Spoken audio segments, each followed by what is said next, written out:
Hey guys, Graham here and welcome to the Tattoo Apprenticeship video series. I've put together 22 videos where I think I'm going to cover pretty much everything you possibly need to know about apprenticeships before you go and get one. If you want to start from the beginning, you can click here. If not, and you just want to know what this video is about, and carry on watching, and at the end I'll put a full list of all the videos, and if there's any other topics that catch your attention, you can just click on the link at the end and it will take you to the next video you want to see.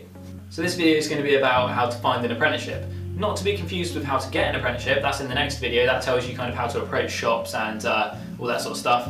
But then I'll link that one at the end. And this video, yeah, it's just going to be literally about how to find shops to apply to. I mean, the simplest and easiest way is to literally go on Google, search for tattoo studios in your local area, and just take a look at them. But you know, you're going to want to pick wisely, because you know, there's different styles. Like obviously all tattooists do different styles, and you know, even if you haven't really been drawing for that long, you're probably going to have an idea of what you like.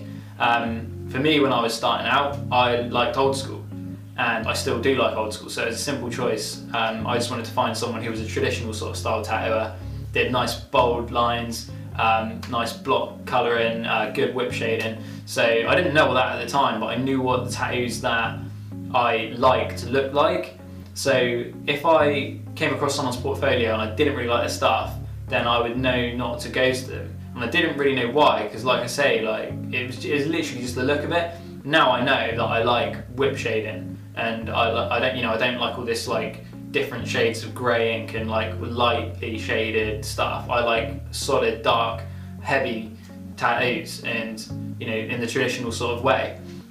So, you know, just go for tattooists that you like this kind of style and the look of their work, not necessarily just because it's good, but because you like the style that they're doing, because they're going to train you the best, and they're going to be like, you know, the right sort of person to train you. For example, you know, if I had seen a tattooist portfolio and it was full of tribal, then I would not have applied to them.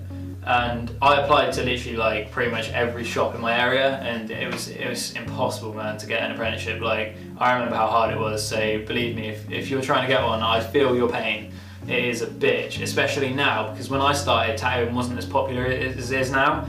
You know, Miami Ink and all that, they're just, you know, they have literally made everyone and their goldfish want to be a tattooist. It is crazy. I cannot believe how many people want to get into it. I mean, you know, it's cool because like you get a lot more like diversity, but you know, there's so much competition. So if you're applying for one now, you are literally going to be just flooded with competition. You're going to have to be good. So applying to relevant tattooists, that will help you, because you know, if you're doing artwork similar to them and they've got other people applying but they're not doing the same sort of stuff as they are, then you're going to have the advantage over them.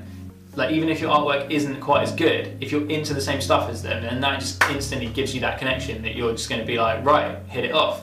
You know, you're into the same style artwork, you know, you're going to have stuff to talk about because you like the same, potentially like the same tattooists, and you know, you're doing similar sort of stuff. So, you know, that's a really big thing you want to look for in a shop.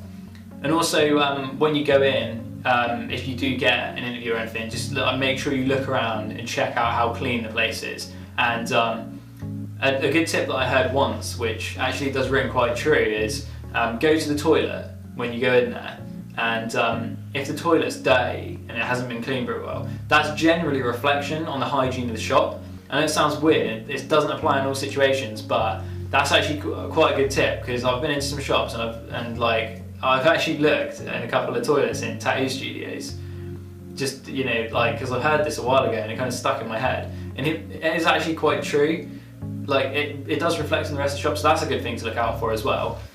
Other than that, you know, just as long as they're, you know, a good tattooist, you like their work, and yeah, it applies to them. But you know, I know it is very hard to get apprenticeships, like I say, so I wouldn't blame you if you just applied to people that weren't ideally, you know, your type of tattooist, because you know, if I was applying in Bournemouth now, there is no one that I would want to get trained by, and so I'd have to probably go further afield. I can think of a couple of people in Southampton, like Brighton, you know, so like I'm talking like a good like hour and a half's journey away, just to go to an apprenticeship, which would be a bit of a bitch. So I would probably be tempted to apply to shops around my local area, because you know, if the tattooist is good, even if they're not doing the specific style that you want to do, they'll still train you well.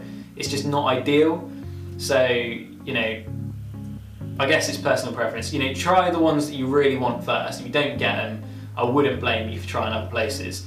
But, you know, it's not going to be a quick process. Like I said previously in this series, you may have to, you know, go in a few times, show them your work, build some bridges with them before they actually offer you an apprenticeship, or potentially recommend you to someone else who would be good to train you. So, you know, I hope this video helps you guys out, gave you a bit of information on how to pick a shop. And if it did, don't forget to drop me a like, because it helps me out a lot back. Any comments, any questions, anything like that, stick them below, and I will get back to you. I always reply to my comments. Subscribe if you're not already, and yeah, thanks for watching, and I'll catch you guys soon.